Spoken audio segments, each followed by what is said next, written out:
नमस्कार किसान भाइयों, आज मैं आप लोगों को फिर से लहसुन की खेती से अवगत कराने के लिए आया हुआ हूं। जैसा कि आप लोग ये देख रहे हो, लहसुन का फसल किसान ने लगाई हुई है। काफ़ी अच्छा प्रोसेज है।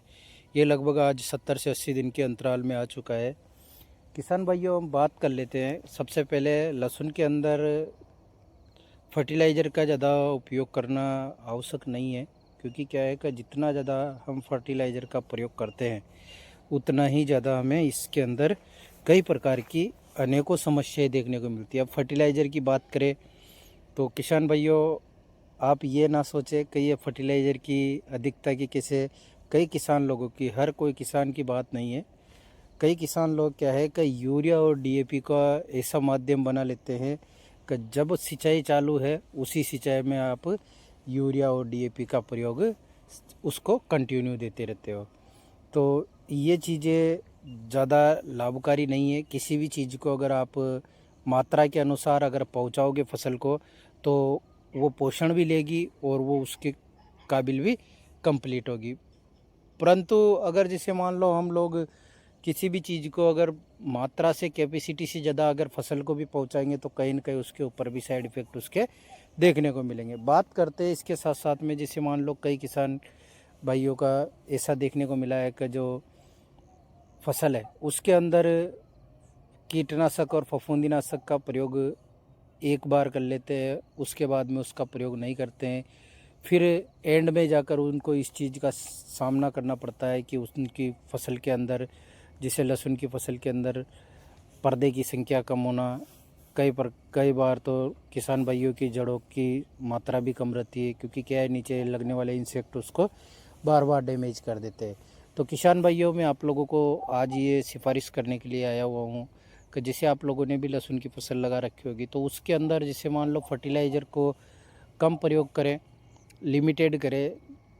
उसको। जैसे मान लो आप सिंचाई कर रहे हो तो एक या दो बार ही उसको फर्टिलाइज़र पहुँचाए,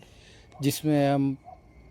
जिसे बेशल डोज भी नाम दे सकते हैं और दूसरी खुराक का नाम से जाना जाता है। तो उस समय पे क्या है कि इसमें जो भी न्यूट्रिशन पहुंचाना होता है वो पहुंचाना कंपलसरी हो जाता है। जैसे मान लो आप शुरुआती दौर में डीएपी, जिंक, अब जिंक में भी कई किसान लोग जो 33-15 वाला जिंक आता है, मोनो जिंक आता है, उसका प्रयोग करते हैं। तो उस समय आपको ध्यान रहे कि वो वाला जिंक आप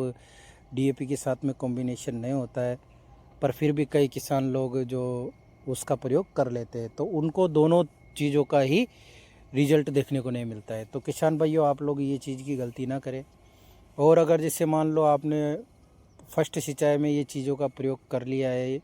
या दूसरी बार में आप उसको वापस पोषण पहुंचा रहे हो, तो उस समय आप कोई भी माइक्रोन्यूट्रिएंट या बायोस्टिमुलेंट जो भी आप इसको पहुंचा रहे हो, तो उसको पहुंचाने के साथ साथ में आप इसके अंदर कीटनाशक और फफूंदीनाशक का प्रयोग करना ना भूलें। तो उससे क्या है कि पौधे के अंदर काफ़ी अच्छा प्रोसेज आपको देखने को मिलेगा, जड़ें भी स्वस्थ रहेंगी और आगे का पौधे का जो प्रोसेज होगा वो भी काफ़ी अच्छा देखने को मिलेगा। अभी इस समय आप लोगों को बताना चाहूँगा, जो मुख्य समस्या किसान भाइयों के सामने आ रही है वो आ रही है लहसुन की फसल के अंदर पीलापन की। अब पीलापन के साथ साथ में कई जगह देखने को मिल रहा है कि इसके अंदर थ्रिप्स का भी अटैक देखने को मिल रहा है, जिसकी वजह से किसान भाई काफ़ी ज़्यादा चिंतित है। कि चिंतित होने का रीज़न है कि वो थ्रिप्स आने के बाद उसका कंट्रोल होता है, वो ख़त्म नहीं होता है। तो आप लोगों को भी बताना चाहूँगा, अगर आप लोगों ने भी लहसुन की फसल लगा रखी है तो उस चीज़ को प्रॉपरली विजिट करें, ध्यान रहे कि उसमें ऐसी समस्या ना हो, ताकि आप लोगों को अपनी फसल के अंदर किसी भी प्रकार का नुकसान ना देखने को मिले। किसान भाइयों, जिसे ये अभी इस मौसम के अनुसार या अभी के समय में फसलों के अंदर जो लहसुन की फसल के अंदर पीलापन देखने को मिल रहा है, उसमें अगर फफूंद जनित बीमारी है तो हो सकता है उसमें पाउडरी मिल्ड्यू या डाउनी मिल्ड्यू भी हो सकती है। उसका भी नियंत्रण आप बेहद तरीके से फोलियर स्प्रे के माध्यम से कर सकते हो। तो आप लोगों को बताना चाहूँगा, इस चीज़ के लिए आप जैसे मेटालेक्जिम मैनकोजेब का या कॉपर ऑक्सीक्लोराइड का, इनका प्रयोग ले सकते हो फफूंदीनाशक दवाओं का। या फिर जैसे मान लो कीटाजीन आता है पीआई कंपनी का, या कीटनाशक की बात कर लेते हैं तो प्रोसीड, जो प्रोसीड आता है उसका भी प्रयोग आप पीआई के कंपनी का ही आता है ये भी, तो उसका भी आप प्रयोग ले सकते हो। इसके साथ साथ मैं आप लोगों को बताना चाहूँगा, जैसे आप लोगों का लहसुन की फसल अगर 70 से 80 दिन के अंतराल में आ चुकी है, तो उस समय आप इसके अंदर जब सिंचाई कर रहे हो तो कैल्शियम नाइट्रेट, बोरोन का प्रयोग करना ना भूलें। और अगर आपने सल्फ़र नहीं पहुंचाया है, WDG सल्फ़र जो आता है वो अभी तक भी अगर आपने अपनी लहसुन की फसल के अंदर नहीं पहुंचाया है तो उसका भी प्रयोग करना ना भूलें, ताकि उससे क्या है कि ये जो पाउडरी मिल्ड्यू की जो समस्या आती है वो आपको उसका कंट्रोल उसमें मिल जाएगा। और बाकी आप लोगों को बताना चाहूँगा किसान भाइयों, लहसुन की फसल के अंदर अच्छे कंद के विकास के लिए और इस चीज़ के लिए, अच्छे पर्दे के लिए कैल्शियम नाइट्रेट विद बोरोन का आवश्यक है। और बाकी आप लोगों को बताना चाहूँगा, उस समय अगर जैसे मान लो आप लोगों ने पोषण कम पहुँचा है या कोई चीज़ जैसे मान लो किसी चीज़ की कमी है जो आप पहले नहीं डाल पाए, प्रयोग नहीं कर पाए, जैसे पोटास का प्रयोग हुआ या फिर आप माइक्रोन्यूट्रेंट का या फिर आप जो ह्यूमिक एसिड आता है उसका प्रयोग आपने नहीं किया है, तो उन चीज़ों का भी प्रॉपरली ध्यान रखकर अपनी लहसुन की फसल के अंदर प्रयोग करें, ताकि आप अपनी लहसुन की फसल के अंदर अच्छी गुणवत्ता ले सकते हो और अच्छा प्रोसेज ले सकते हो। इससे क्या होता है किसान भाइयों, भूमि के अंदर जो भी माइक्रोन्यूट्रेंट न्यूट्रिशन जो भी पड़ा होता है वो सब पौधा अपनी जड़ों का विकास करके, क्योंकि क्या है कि जो फर्टिलाइज़र होता है वो बहुत सारे फर्टिलाइज़र ऐसे होते हैं जो चलायमान होते हैं, क्योंकि जैसे मान लो आप DAP का प्रयोग कर रहे हो या फिर अन्य कोई बायोजाइम का या किसी भी चीज़ का आप प्रयोग कर रहे हो, तो वो क्या है कि जब तक पौधे की जड़ों का विकास पूर्ण रूप से नहीं होगा और अच्छे प्रोसेज में नहीं होगा तब तक वो, जैसे मान लो सेप्रोफाइट फफूंद ने आपकी जड़ों का, पौधे की जड़ों का जो उसको रोक रखा है तो उसमें पोषण नहीं ले पाएंगी, तो उस चीज़ को भी एक्टिवेशन करने के लिए आप ह्यूमिक एसिड का भी प्रयोग करना ना भूलें। आप लोगों को बताना चाहूँगा, क्योंकि इस समय ऐसी समस्याएं किसानों के सामने काफ़ी ज़्यादा देखने को मिल रही है, तो आज मैंने कहा अपने मिलने वाले सभी किसान मित्रों को, जो अपने यूट्यूब फैमिली है, उनको सब लोगों को इन चीज़ों की जानकारी को अवगत कराने के लिए आया हुआ था। आप देख सकते हो ये इस प्रकार से इस लहसुन के अंदर जैसे ये पत्ती पे इस प्रकार की जो धारी निशानी देखने को मिल रही है, ये देख सकते हो आप, ये तो ये बीमारी आप, ये वैसे बीमारी है, इसको पर्पल ब्लोज के नाम से जाना जाता है। तो इसका बेहद नियंत्रण हम कॉपर ऑक्सीक्लोराइड का प्रयोग करके ले सकते हैं, कंट्रोल कर सकते हैं। ये जो हो ख़राब हो गई पत्ती वो ख़राब रह जाएगी, पर आगे की जो पत्तियां हैं उन पे इसका प्रभाव नहीं देखने को मिलेगा। तो धन्यवाद किसान भाइयों,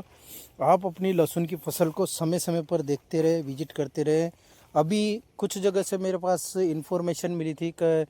अभी 60-70 दिन का लहसुन हुआ है या 80 दिन के लहसुन की अवधि आई है, इस समय ही लोगों की लहसुन की जो फसल है उसके अंदर फुटान चालू हो चुकी है। तो किसान भाइयों, मैं आप लोगों को बताना चाहूँगा, क्योंकि इस समय अगर खरपतवार अधिक है तो खरपतवार का ही केवल आप उसको निकालें, और बाकी क्या है कि पौधे की साइज बड़ी होने के बाद उसका प्लांट कौन सी जगह रहता है और उसका स्टंप कौन सी जगह रहता है, तो उस कंडीशन में लोग निराई गुड़ाई का काम करवा लेते हैं। तो उसके ऊपर जो निराई गुड़ाई से जो अटैक होता है, उस पर जो निराई गुड़ाई करती है तो उसका जो अटैक होता है वो अटैक वहाँ से, जैसे मान लो पौधे के कंद पे अगर चोट लग जाती है तो वो वहाँ से रिस्टार्ट होना चालू हो जाता है। बेसिकली अगर आप लोगों को बताना चाहूँगा, अगर आप लोगों ने जैसे बोरोन का अगर आपने प्रयोग कर लिया है और फिर भी आपको देखने को मिलता है, तो वो समस्या आपके बोरोन की उसकी कमी नहीं है, वो उसको या तो किसी भी मज़दूर की वजह से उस पर कुछ पैर रखा जाए या फिर उस पर कोई कुदाली वगैरह से चोट हो जाए, इस प्रकार की सिचुएशन में ही वो रीग्रोथ लेता है। तो इस जानकारी को भी आज मैंने कहा अपने मिलने वाले सभी किसान मित्रों को शेयर करेंगे। तो धन्यवाद किसान भाइयों, आप इस प्रकार से अपनी लहसुन की फसल को सुव्यवस्थित बनाए रख सकते हो। बस आप लोगों को हर बार एक ही चीज़ के लिए मैं आग्रह करता हूँ कि आप अपने लहसुन की फसल को समय समय पर विजिट करते रहें, देखभाल करते रहें। और सिंचाई की रही बात, तो सिंचाई भी समय समय पर इसको जैसे 20 से 25 दिन के अंतराल में सिचुएशन देखकर आप सिंचाई का भी प्रोसेस रखें, ताकि आप लोगों को फसल में किसी भी प्रकार की कमजोरी ना देखने को मिले। तो धन्यवाद किसान भाइयों, मैं मोहित कुमार सुमन। आज आप लोगों को लहसुन की फसल से ये पीलापन की जो समस्या है देखने को मिल रही है किसान भाइयों के, तो अभी जिस प्लॉट में खड़ा हो इसमें इतनी ज़्यादा मात्रा में नहीं है, पर कई किसान लोगों की ऐसी समस्याएं देखने को मिल रही है, तो उसका नियंत्रण जरूर करें। धन्यवाद साहब।